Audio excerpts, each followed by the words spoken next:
Remember, knowledge is not free. You have to pay attention. And there's 4 Boston Track.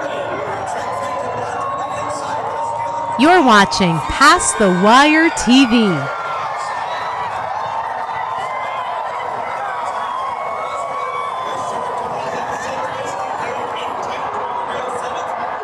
Big horse, but light on his feet. And he's always showed up and been consistent and been right there with some of the top horses in training. In the Bluegrass Stakes, he showed his determination and his raw ability. It's over! Zandon wins the Toyota Bluegrass!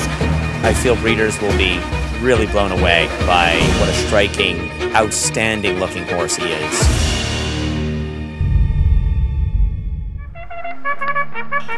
Thank you for visiting Past the Wire TV, the YouTube channel of PastTheWire.com.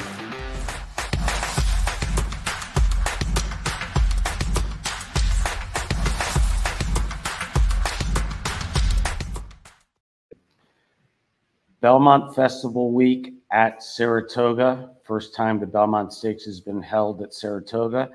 And we are fortunate and privileged to be here at Old Friends Farm at Cabin Creek.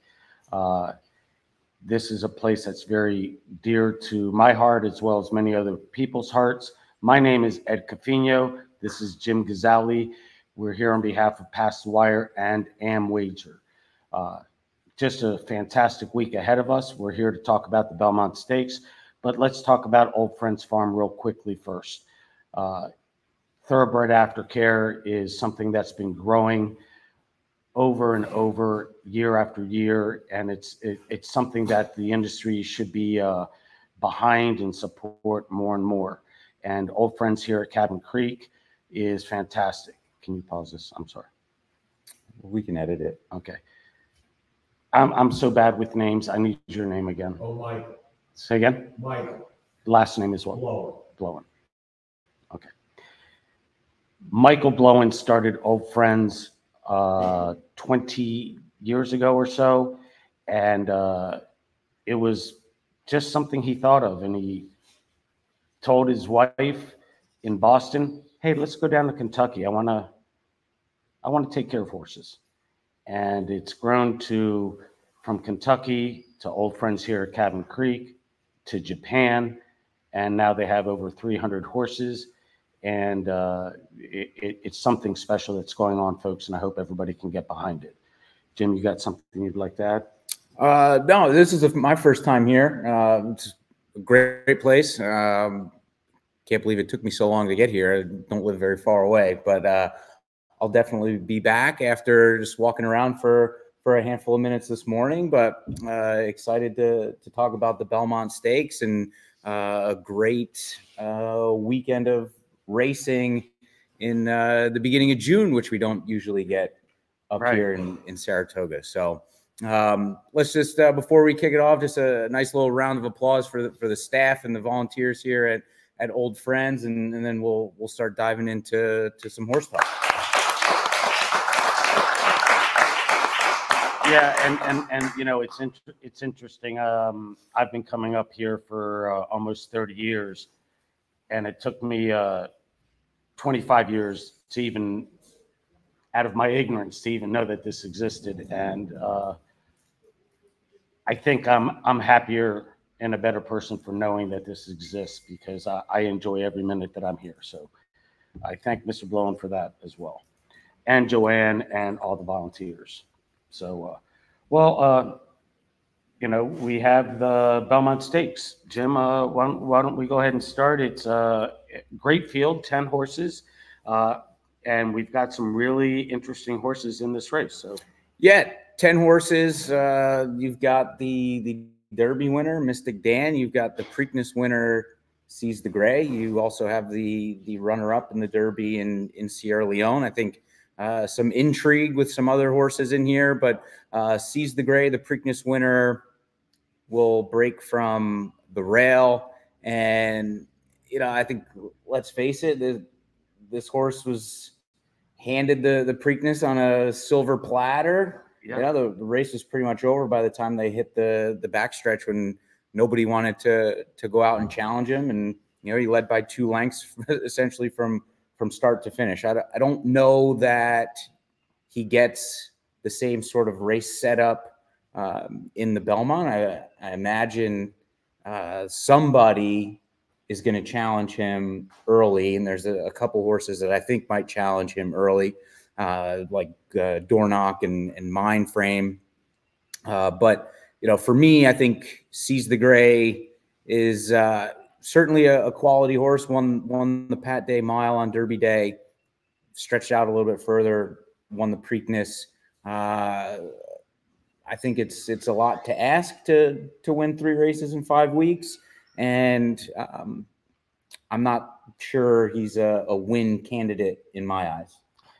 Yeah, Seize the Gray is interesting. Like you said, he was handed the lead in the Preakness. You would have thought that's a couple of horses were going to go after him. They let him have it his own way, and he won like a good horse. He, and I fortunately spoke with D. Wayne Lucas yesterday, and he's beaming. The horse, he goes, he's eating up more than ever. He looks fitter. He's happy, and he thinks he's got a huge chance to win. And you know what? I do too. I think he's got a shot, but Todd Pletcher has 3 horses here. He might send one of them to go after him and give him a little bit of a tougher trip. But Mindframe definitely has shown some speed. Mystic Dan could go up. I'm pretty sure Kenny McPeak isn't going to let Seize the Gray have another free ride up front like he did in the Preakness. So it's definitely intriguing what's going to happen. But I do give him a chance, especially if he gets an easy lead, he could go gate to wire one more time. And I don't think the conditions, if it's a dry track or a wet track, is going to hurt him. His sire's Arrogate, who could run on anything. So we'll see what happens, but very intriguing horse for sure. Yeah, I think the storyline with Seize the Gray, not only the Preakness winner, but a son of Arrogate who has the track record at Saratoga at 1.25 miles. So if he's able to win the Belmont at 1.25 miles, I think that'd be just a neat little end to the Triple Crown season, and his own sort of personal Triple Crown, winning the Pat Day Mile and the Preakness, and then perhaps the Belmont on Saturday. That'd be something, considering Arrogate won the Travers Gate to Wire at 11-1, I believe, and if his son can do the same for the first time the Belmont's run at Saratoga, that'd be a neat little story for sure. Yeah. Resilience for Bill Mott.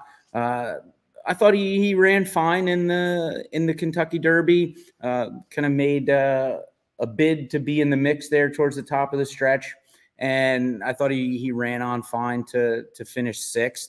Coming out of the Wood Memorial where he won, I thought that was a fine race as well.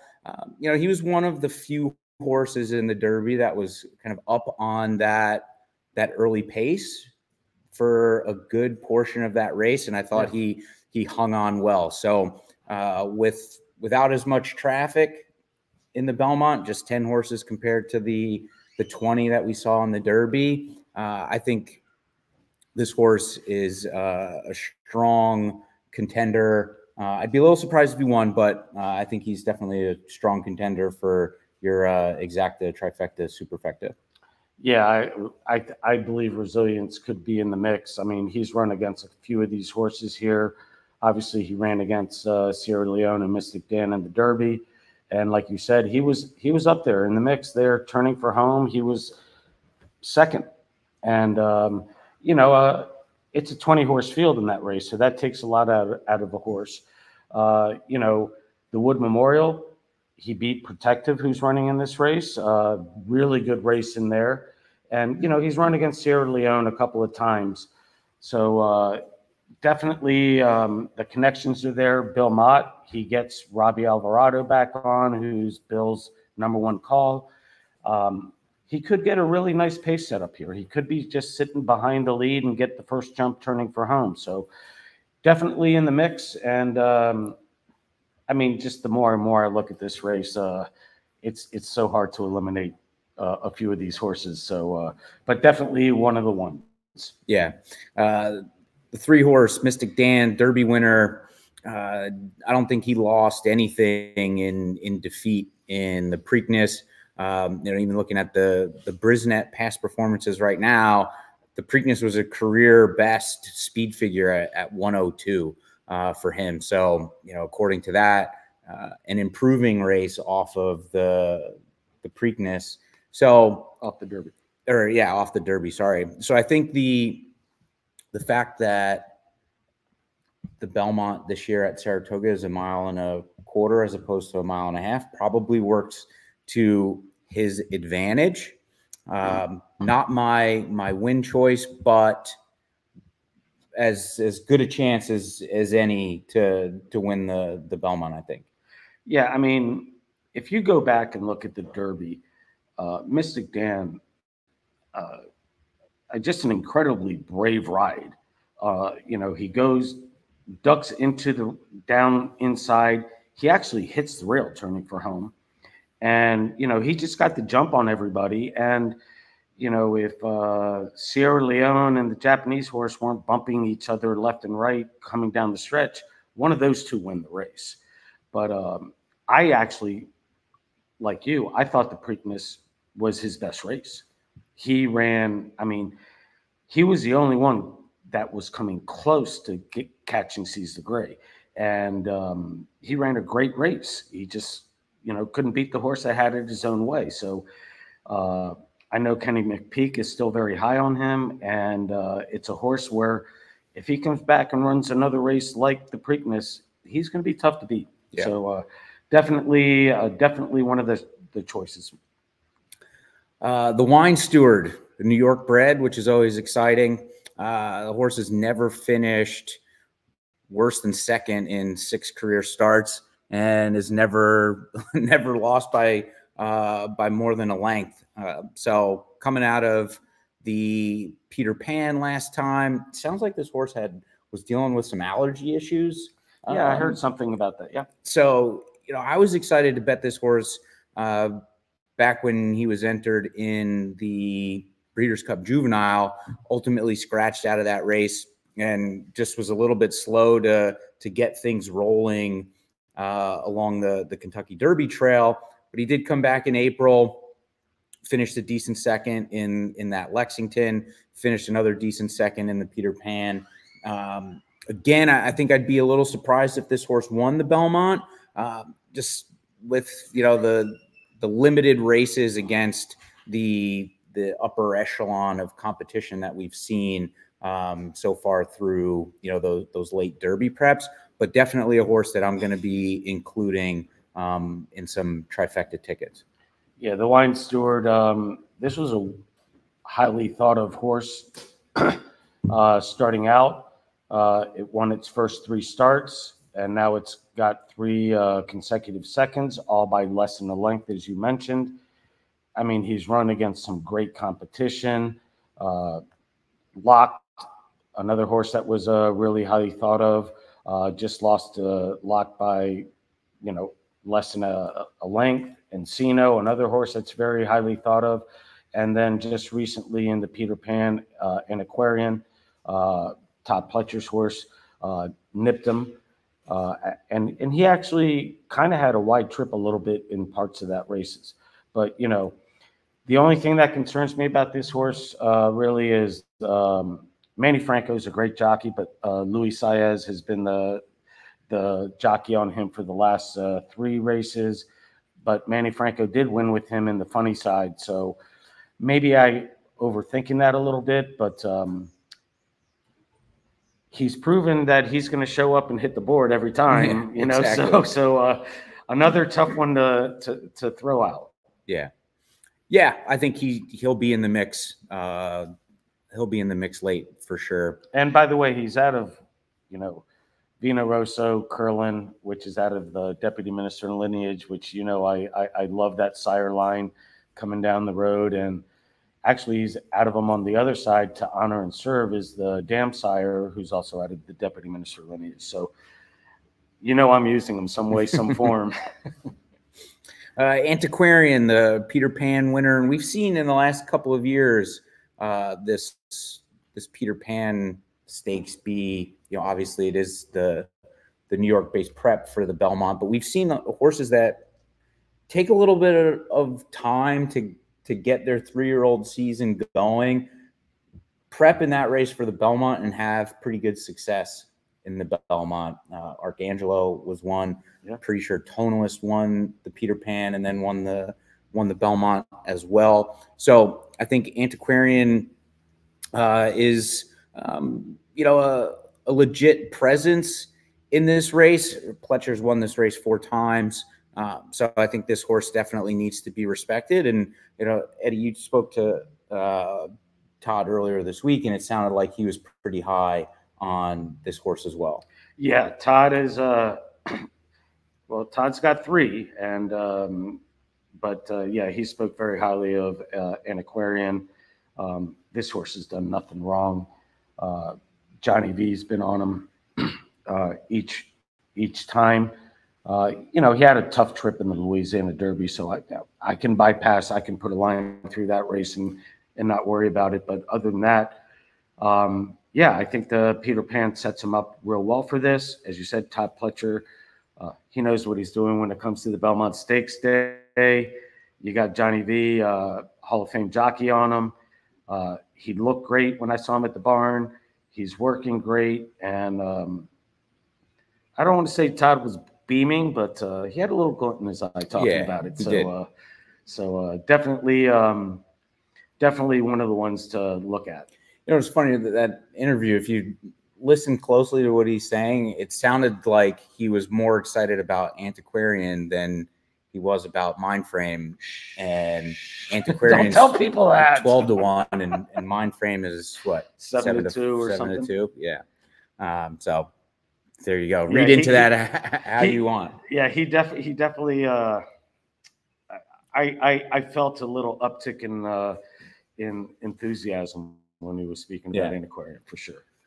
Dornock, I've just never really been a fan of this horse. That Remsen win at Aqueduct back in December, where he came back on Sierra Leone, was nice, but it just seems like he hasn't done much since then. Looking at the Brisnets right here, his speed figure, he hasn't run back to that 98 he got in the Remsen. He did win the Fountain of Youth, but if you recall, the 3 top contenders in that race all scratched out. Late scratches, yeah. It was a small field of 5, so I'm not sure we can really glean much positive info from that. Then Danny Gargan decided to rate him in the Bluegrass, which I just think that was the wrong move. And then he said that he was going to be the fastest horse out of the gate in the Derby, and he just wasn't. So I think going into the Belmont, I think Dornock is going to be an early pace presence. I think he's going to go out with Seize the Gray. I think they'll both be up on the early pace. So Dornock will be a factor in the race, but I don't see this horse winning at all. I'd be very surprised if he does. I just haven't been impressed with him at all this year, really. Yeah, Dornock for me is first off, again, he's out of Good Magic, who's part of the deputy minister lineage. Him coming back on Sierra Leone in the Remsen, I think that was more Sierra Leone's undoing than his doing. Sierra Leone came back and beat him, in the Bluegrass, and then I haven't liked his last 2 races, the Bluegrass or the Derby, at all. Always hard for me to not use a deputy minister lineage horse, but I don't see it. I agree with you 100%. He's going to be part of the early pace presence, and I think when they turn for home, that he's just going to back up. I think he may be more of a miler type horse. And, you know, I hope Danny maybe takes him back that way moving forward. I don't begrudge Danny for running him in this race and trying to win the race. But, yeah, like you, I don't see him being part of the win picture. Yeah. Honor Marie, the 8-horse, 12-1 on the morning line. You forgot Protective. Oh, Protective. Sorry. The 7-horse, a maiden for Pletcher and Rapoli. You know, horse hasn't won. He's been close, but hasn't won against lesser competition. Not for me. Tall ask, I think, to win your first race in a Grade 1. Yeah, you know, again, Todd's got 3 horses in here. And you got to think one of them, if not 2 of them, are maybe going to not let Seize the Gray go. This is a confusing horse to put in here. The only positive I can really say about this horse is that they got Tyler to ride for him. Tyler's one of the best jockeys in the game. Like you said, he's a maiden.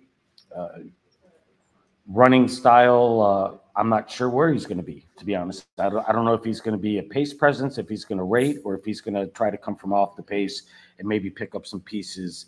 But, yeah, I don't see him as a win candidate. I can't use him. I could maybe use him in the bottom of the exotics at a high price to maybe cash a nice ticket. Sure. That's all.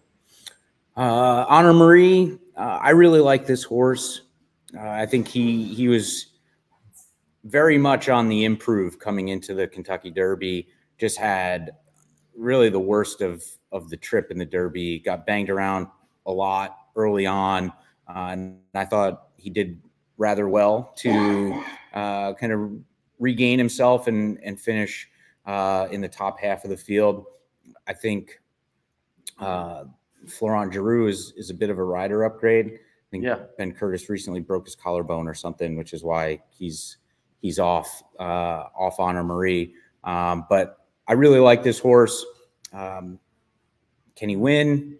Maybe, but I'll definitely be keying him in, you know, second and third and some exactas and trifectas. Yeah, I agree with you on this. I mean, excuse me, we were fortunate to talk to Whit the other day about this horse, and you know, I mean, I was actually trying to talk about the horse, and Jim just wanted to get a hat, an Honor Marie hat. So they have nice hats. But yeah, this is a horse, very intriguing horse. I think this horse is versatile. I don't think he has to be a deep closer. You only have 10 horses in this field versus 20. The rider, I mean, Curtis is a great jockey, but you know, Florent Giroux is a pretty capable jockey. He's proven himself, and he shows that he can have patience with a horse and let the race develop. And I think turning for home, if Honor Marie has gotten a clean trip throughout the race, yeah, I agree. I'm definitely including Honor Marie in the exotics, and you know, could be the price horse that maybe wins it all. Yeah. Really could. Sierra Leone is, in my opinion, the best 3-year-old running right now. You know, arguably ran the best race in the Derby and just couldn't get there. I think this horse wins by open lengths on Saturday. I think the pace is going to set up well for Sierra Leone to, you know, make a bit of a wide sweeping move and just run by everybody in the stretch. And I think he wins by at least 3 lengths. Yeah, you know, I was really big on Sierra Leone for the Derby. I mean, I keyed all my bets on them. Fortunately, even though a good friend of ours does not think that boxing exactas is a good wager, it saved me because I boxed Sierra Leone with Mystic Dan, so that kind of saved my wagering money. But yeah, this horse, I mean, for those of you that don't know, he's named after a country. I didn't know Sierra Leone was a country. So I learned something from horse racing each and every day. But Yeah, the interesting part about this race is this horse is that Flavien Prat has taken them out after Tyler's ridden them the last few races. I kind of understand why they're doing it. The only tendency of this horse is that he lugs in, and if Flavien can keep him straight, turning for home and down the stretch, I 100% agree with you. I think this horse wins by 2, 3, 4 lengths. He's shown to be the class of the field, the class of 3-year-olds. And I think he's an improving horse. So if Flavien can just keep him straight, he wins. Yeah, I agree. The 10 Mind Frame, only 2 career races, but 2 impressive victories. Stretching out a little bit further, he went 7 furlongs in his maiden race, 1 16 miles on Derby Day at Churchill Downs in an optional claimer. Again, I just think it's a little bit of a tall ask to stretch out to 1.25 miles in a grade 1. But 7-2 on the morning line, it figures to take a lot of money. I think he's a contender, but in my view, it's going to be a tall ask to win on Saturday. Yeah, I mean, it's probably the most complex horse in my mind. What to figure in this race?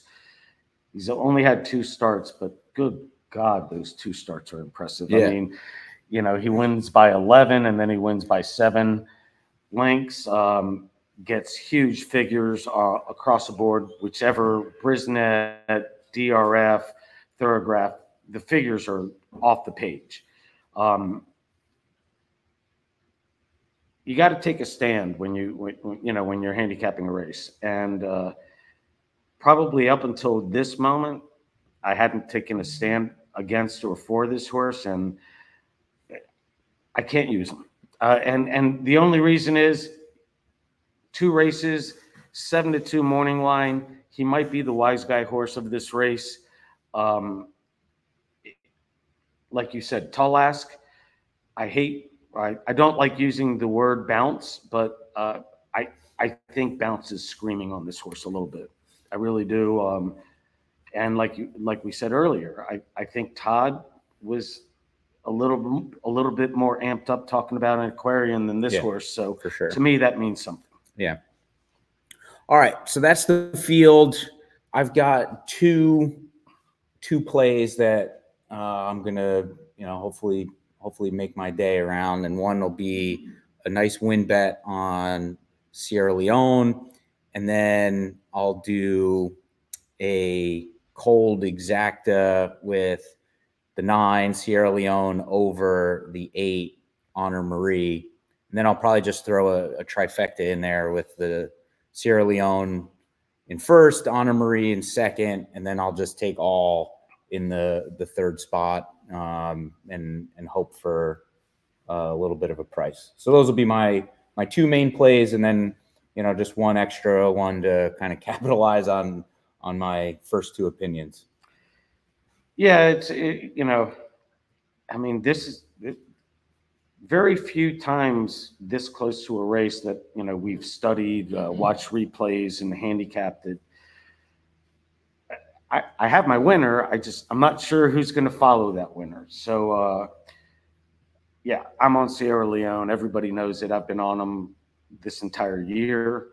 I think he wins. I'm going to use Honor Marie underneath. I'm also going to use an Aquarian underneath. I'm going to use Mystic Dan and also Seize the Gray. So I'm going to key him in exactas over those horses and in trifectas, as opposed to using the all button. And that may be a bad move on my part, because the all button, like we said, you might get the Wine Steward, you might get Resilience, you might get a big price in there, Protective even. But I'm going to play it that way. But we agree on Sierra Leone, and so long as Sierra Leone wins, I think both of us will have a nice day. Yeah. I just think that the way the pace is going to set up in the race, you're going to have 3 or 4 horses kind of out front, applying pressure to each other, and you know, we've seen Sierra Leone win on a fast track. We've seen him win on a sloppy track. We've seen him take advantage of a hot pace like he did in the Derby, you know, just missed by a nose. But we've also seen him come from the back in a paceless race like we saw, I believe it was the New Orleans, the Risen Star, and you know, even the Bluegrass, you could argue, is a bit on the slower side too. So he's shown he can be, you know, tactical and dynamic no matter what the situation is. But I think he's going to get a decent setup up front, and the way the race is going to set up, I think, lends itself to him taking advantage of everybody, and then Honor Marie coming from the back as well, and getting into the exacta. Well, Sierra Leone's 2 whiskers away from being 5-0. Right. And you know, Chad is another trainer that doesn't really show his emotions in talking about horses too much, and he's been very high on this horse. Again, yeah, I agree. I think this is a really special horse. I think he's going to show his class come Saturday. Rain or shine, I don't think matters. So let's hope we get a good race, great race, and Sierra Leone comes on top. But want to thank the people here at Old Friends for having us. Again, folks, this is a great cause. If you're a horse fan, you got to be passionate about what happens to the horses after the track, after the racing career. Old Friends here at Cabin Creek does a fantastic job. And again, if you've never been, it's 15 minutes from the track. Come out, spend part of your day out here in the mornings. The volunteers are great. They're incredibly welcoming people. If they let me, I'd put an air mattress and spend the night here one night with the horses. I really enjoy this place so much. So we appreciate your all's love and support of Past the Wire and AmWager, and we hope that we can help support you and bring you some more folks to come visit and donations and moving forward. So we appreciate you in having us. And, you know, Jim, if you want to wrap it up, go ahead. Yeah, just, you know, echoing what Eddie said. Thank you guys very much for hosting us. You know, good luck if you're playing, and we'll open it up if anybody has any questions or comments or opinions on the race. We're all ears. Actually, so what is the race? What day is the race in Commentator's name? And you all will all be out there as well. So the 6th race on Sunday. Okay, so folks, come out on Sunday. The people from Old Friends will be there. It's a race in honor of Commentator, the only 2-time winner of the Whitney. And that's another way that you can, you know, show your generosity for the folks here at Old Friends Farm. It'll be a great day. I'll be there. And, you know, I may even make a little banner and hold it up and for Old Friends and Commentator. So anyhow, that's it for us. Thanks again to AmWager and Past the Wire for supporting us in supporting Old Friends Farm.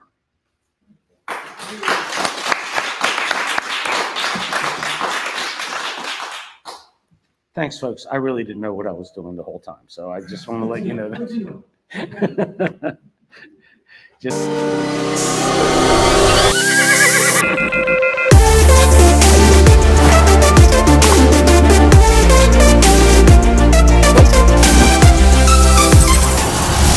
off in the 2023 First Crop Sires Race. Maximum Mischief makes the lead with the most 2-year-old maiden special winners by any sire. On the backstretch, Matoli and Omaha Beach close the gap with stakes performers from coast to coast. Vino Rosso finds his best and leads on the turn with 4 Grade 1 colts on dirt. But it's Matoli with his 3rd TDN Rising Star, your champion freshman. leading an impressive Spendthrift Superfecta. With new DRF All Access past performances. With one best-in-class product, you now get all 3 past performance formats. Go to drf.com and use coupon code 1FREEPP for a free single card today. Mini, a top 10 first crop sire in 2023, standing at McMahon of Saratoga. 14 first crop winners, including My Shady Lady, winner of the $500,000 New York Stallion Series 5th Avenue Stakes, Grade 2 winner Winstock, and Stakes winner Solo Shot. Solo Mini, the 7th leading freshman sire and the only top 10 freshman sire with a Grade 1 or Grade 2 winner. He sired a $700,000 2-year-old at the OBS April sale. His juveniles sold for nearly 6 figures on average, more than 12 times the stud fee. Solo Mini, a controversial DQ from being a Grade 1 winner by 2-time Horse of the Year Curlin, standing at McMahon of Saratoga Thoroughbreds.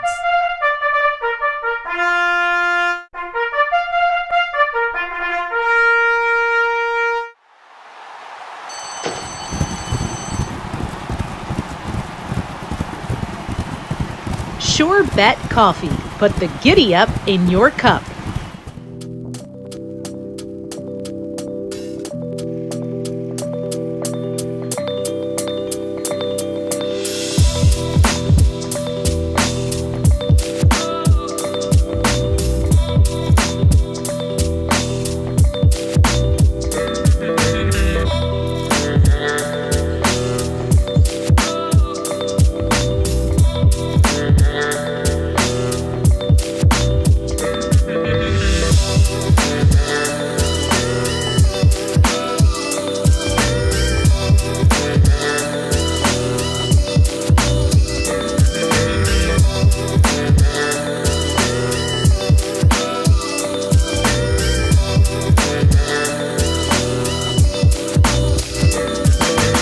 Pick 6.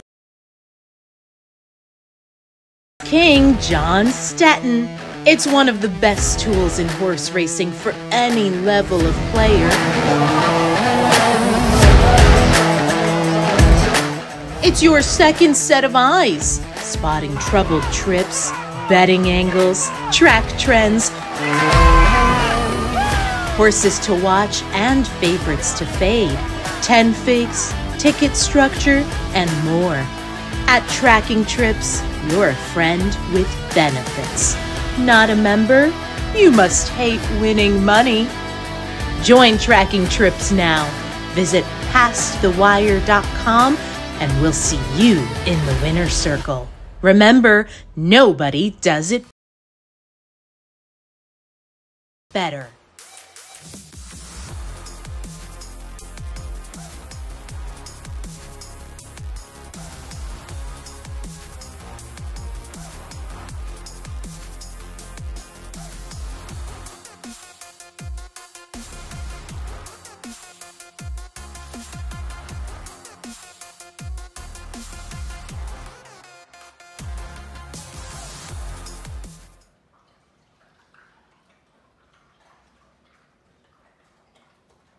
Does it better.